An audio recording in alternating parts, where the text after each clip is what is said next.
सर्वांना नमस्कार. स्वागत आहे आपलं तुझी माझी जोडी या यूट्यूब चॅनलवर. व्हिडिओला लाईक करा, चॅनलला सबस्क्राईब करा आणि बेल आयकॉनवर प्रेस करा, जेणेकरून सगळे नोटिफिकेशन्स तुमच्यापर्यंत वेळेत पोहोचतील. गोंधन भाग 69. मग संतोष मुलगी बघून घरी गेला, पण जी मुलगी पाहायला आला होता ती मुलगी त्याला अजिबात आवडली नाही. आणि त्याच्या डोक्यात वैशालीला बघून आणि तिच्या घरामध्ये विश्वासचा फोटो बघून थोडे वेळ वेगळे विचार सुरू होते. विश्वासने सुद्धा अजून लग्न केलं नव्हतं हे त्याला त्याच्या रिक्षात बसल्यावर केलेल्या चर्चेतून माहीत झालं होतं. ज्या अर्थी वैशालीच्या चुलत चुलत्याची ती मुलगी बघितली ती आपल्याच जातीतली आहे, त्या अर्थी वैशालीसुद्धा आणि विश्वाससुद्धा नक्कीच आपले पाहुणे लागतात, तेही लांबून लांबून. हे संतूनं ओळखलं आणि तो सरस्वतीला म्हणाला, आई मी पुन्हा येतो, माझं काम आहे, म्हणून तो निघून गेला. आता तो पुन्हा विश्वासच्या शोधात गेला, पण विश्वास त्याला काही सापडला नाही. त्यानं सगळ्या रिक्षावाल्यांना चौकशी केली, पण सगळेजण म्हणायला लागले की विश्वासनं रिक्षा चालवणं बंद केलं, कारण त्याला आता नोकरी लागली आहे. आणि हे खरं होतं. विश्वासनं एका कंपनीत नोकरीसाठी ॲप्लिकेशन दिलं होतं आणि हे लिलीला कळालं होतं. तिनं तिच्या डॅडीला सांगून त्या कंपनीत त्याला चांगल्या पदाची नोकरी द्यायला लावली होती. एक प्रकारे लिलीनं विश्वासवर हा उपकार करून ठेवला, पण आत्ताच हे सत्य विश्वासला माहीत नव्हतं. कारण लिलीला विश्वासला पूर्णपणे त्या नोकरीवर अवलंबून ठेवायचा होता. त्याचं वेटरचं काम, त्याचं रिक्षा चालवणं असे त्याचे इन्कम सोर्स त्याच्या हातातून काढून घ्यायचे होते. आणि मग तो फक्त नोकरीवर टिकून राहिला की मग त्याच्यासमोर अट घालायची होती आणि तिच्या मनासारखं करून घ्यायचं असा तिचा प्लॅन होता. आणि सरस्वतीला आता नकुसाच्या घरचे वरचे वर विचारत होते की काय झालं, आपली मुलगी पसंत आहे की नाही, आम्ही खूप सारा हुंडा द्यायला तयार आहे, मुलीला इतके इतके तोळे घालतो, मुलाला इतके इतके तोळे घालतो. तसतसं सरस्वतीवर दडपणच यायचं त्यांच्या श्रीमंतीचं. आणि सरस्वती म्हणायची, थांबा, मी माझ्या मुलाला विचारते, तो त्याच्या कामावर गेला आहे, तो आल्यानंतर कळवतो. मग संतू घरी आला आणि सरस्वती त्याला म्हणाली, संतोष, अरे काय करायचं, काय सांगायचं पाहुण्याला, 4 वेळा विचारलं आहे त्यांनी. आणि संतोषने तोंड धुतलं, हातपाय धुतले. पुष्पा त्याच्यासाठी टॉवेल घेऊन आली आणि टॉवेलला हात पुसत पुसत तो म्हणाला, विचारणारच, सोन्याचं अंड देणारी कोंबडी सापडली ना त्यांना, म्हणजे मी. त्यांची मुलगी आयुष्यभर सावलीत राहावी, तिनं झोपून खावं म्हणून सोनं घालतो, दागिने घालतो असं ते म्हणणारच. पण कोणाला घालतो, तर त्यांच्याच मुलीला घालतो. मग काही उपकार नाही करणार ते आपल्यावर. सरस्वती म्हणाली, अरे पण ते खूप श्रीमंत आहेत असं दिसतं. संतोष म्हणाला, पण मला ती मुलगी करायचीच नाही. अख्खी संपत्ती पायात ओतली तरी ती मुलगी नको, कारण मला कळते की भविष्यात काय होणार आहे.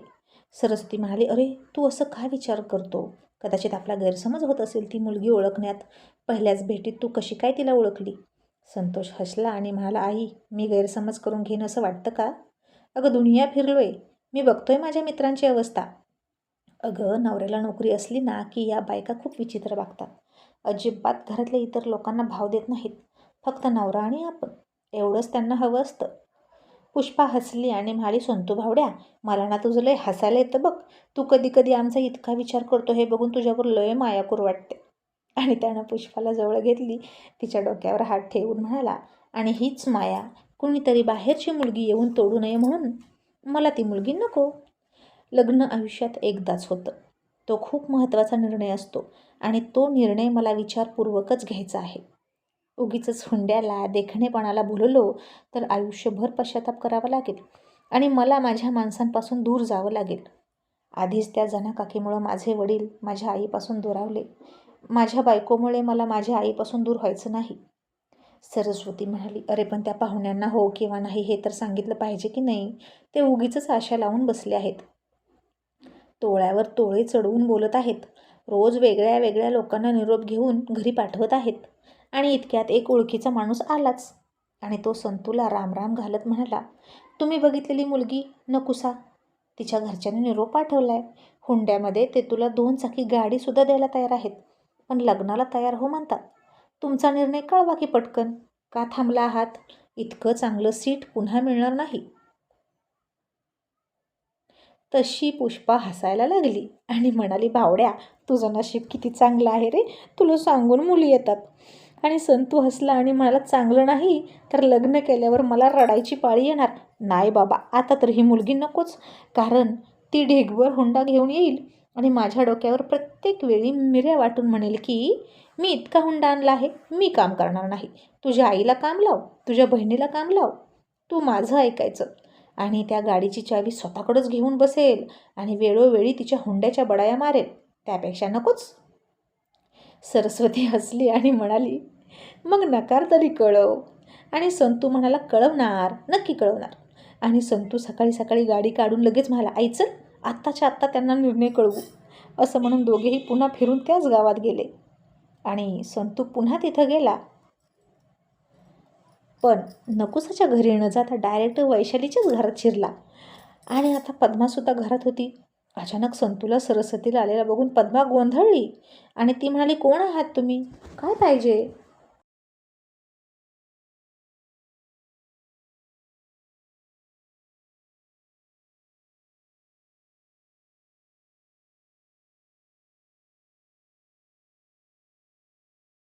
आणि इतक्यात तिकडून एक पाण्याचा हंडा डोक्यावर, दुसरा हंडा कमरेवर घेऊन वैशाली आली. आणि संतोषने तिच्याकडे बघितलं. वैशालीसुद्धा हे इथे पुन्हा का आले असं वाटून आश्चर्यचकित होऊन त्याच्याकडे बघत होती. आणि त्याचवेळी खाली पायाला तिला ठेच लागली. वैशालीच्या डोक्यावरचा हंडा लटपटला तसा संतू पळतच गेला आणि तो तिच्या डोक्यावरचा हंडा खाली उतरून घेणार तसा हंडा पडला. ते दोघांच्याही डोक्यावर पाणी सांडलं. वैशाली, संतोष दोघेही ओले चिंब झाले. आणि तशाच अवस्थेत त्यानं तिच्या डोळ्यात डोळे घालून पाहिलं. भिजलेली वैशाली फार संकोचून त्याच्यासमोर उभा होती. आणि काही क्षण असाच गेला. दोघेही एकमेकांकडे तसेच डोळ्यात डोळे घालून बघत होते. इतक्यात घरातून वैशालीची मधली चुलती बाहेर आली की आणि म्हणाली, ए वैशाली, पाण्याचा एक हंडा माझ्यासाठी पण आण. तशी तिच्या आवाजाने संतू वैशाली भानावर आले. आणि त्या चुलतीने संतूकडे बघायला सुरुवात केली आणि म्हणाली, हा कोण आहे मुलगा? वैशाली, असं अनोळखी मुलांकडे कशाला बघत बसतेस? इतक्यात घरातून सरस्वती पद्मा बाहेर आली. वैशाली म्हणाली, काकी, ते अनोळखी नाहीत, ते दुसऱ्यांदा इथे येत आहेत आणि ते नकुसाचे पाहुणे आहेत. आता एवढंच ऐकलं, त्या मधल्या चुलतीनं लगेच कळ लावायची म्हणून नकुसाचं म्हणजे चुलत दिराचं घर गाठलं आणि तिथं जाऊन म्हणाली, नकुसाचा पाहुणा तिकडं वैशालीकडे आहे. याचा अर्थ पद्मा आणि वैशालीनं त्याला इकडं येऊ दिला नाही, मधल्यामध्ये अडवलं आहे आणि आता ती त्याच्यावर भुरळ पाडत आहे. आता तो नकुसासोबत लग्न करणार नाही बहुतेक. आणि हे ऐकलं नकुसाला आणि तिच्या आईवडिलांना पद्माचा वैशालीचा रागच आला. तिचं लग्न जमत नाही म्हणून आमच्या मुलीला बघून गेलेला मुलगा तिनं अडवून ठेवला का, असं त्यांना वाटलं. मग भिजलेली वैशाली बघून पद्मा म्हणाली, अगं, असं कसं करतेस ग, जरा बघून काम करायचं ना, जा तू तुझे कपडे बदल, त्यांना टॉवेल दे. आणि वैशाली घरात गेली. एकच खोली असलेलं ते घर होतं. तिनं तिचे कपडे बदलले, दार लावून, मग दरवाजा उघडून संतूला तिनं आत बोलवलं, त्याला टॉवेल दिला.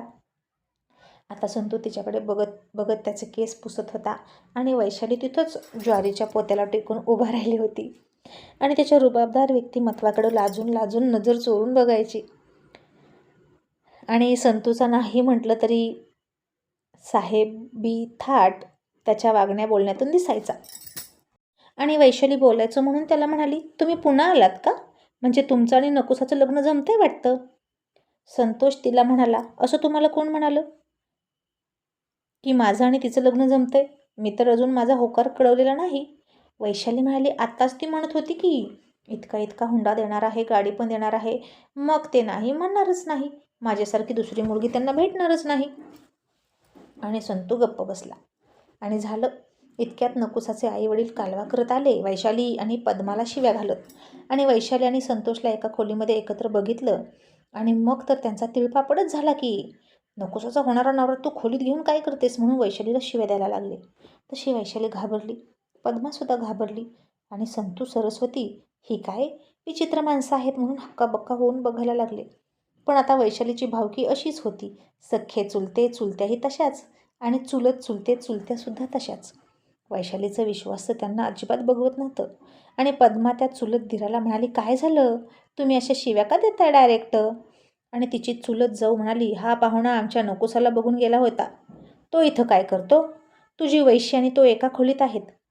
अगं, तुला लाज वाटायला पाहिजे. आमच्या पाहुण्याला खोलीत घेऊन स्वतःच्या पोरीला बसायला लावतेस का? तुझ्या पोरीचं लग्न कुठंच जमत नाही आणि आता दुसऱ्या पोरींची लग्न मोडतेस का?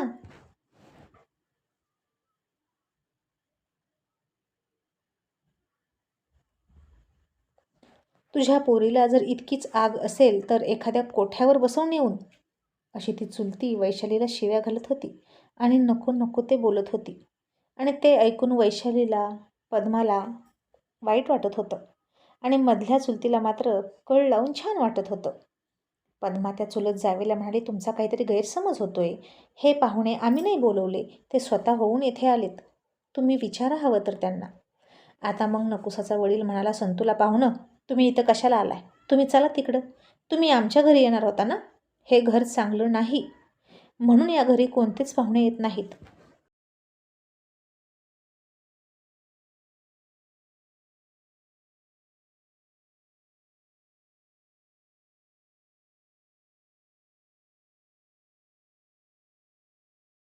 संतूला आता राग आला आणि संतू त्याला म्हणाला, का?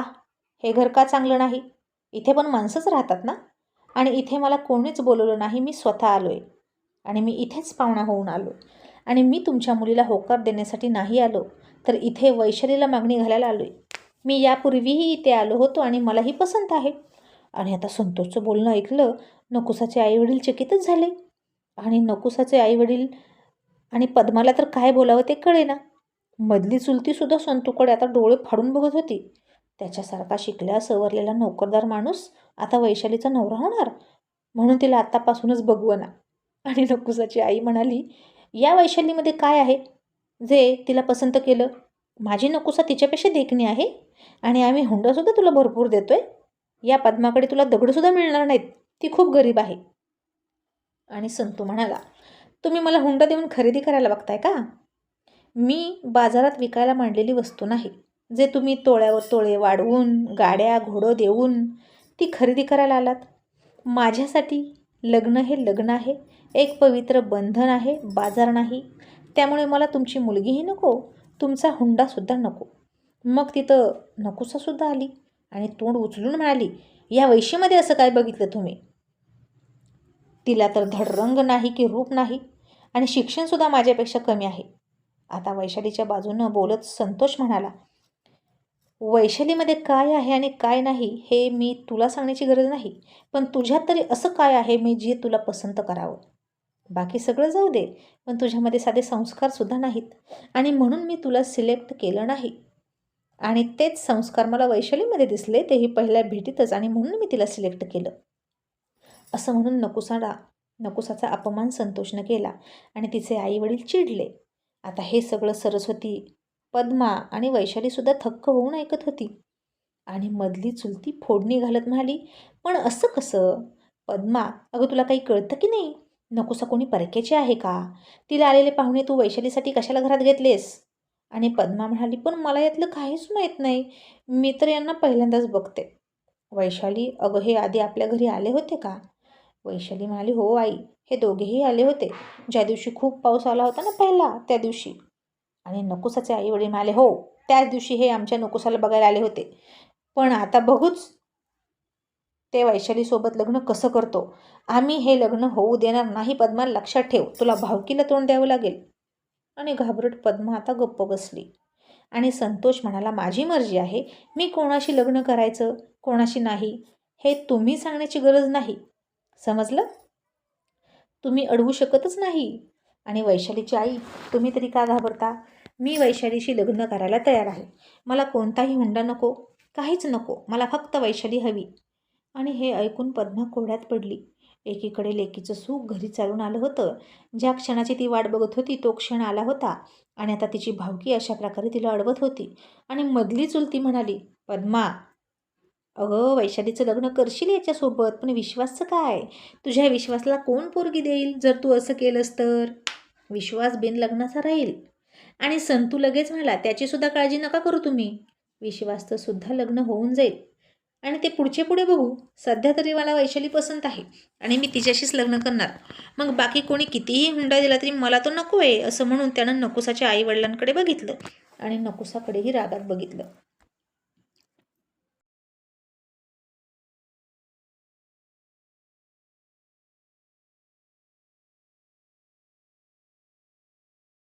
आणि आता ते सगळे निघूनच गेले शिव्या घालत. आणि संतू पद्माला म्हणाला, हे बघा, मी तुमच्या विश्वासला भेटलोय. त्याच्या डोळ्यात वैशालीच्या लग्नाची काळजी बघितली आहे. आता तुम्ही कुणाचाच विचार करू नका, फक्त स्वतःच्या मुलांचा विचार करा. आणि मग पद्मानं सरस्वती आणि विश्वाससाठी बसायला टाकलं आणि पाहुण्यांसारखी त्यांची खातिरदारी करायला सुरुवात केली. आणि संतू म्हणाला, मी हे लग्न करीन, पण माझी एक अट आहे.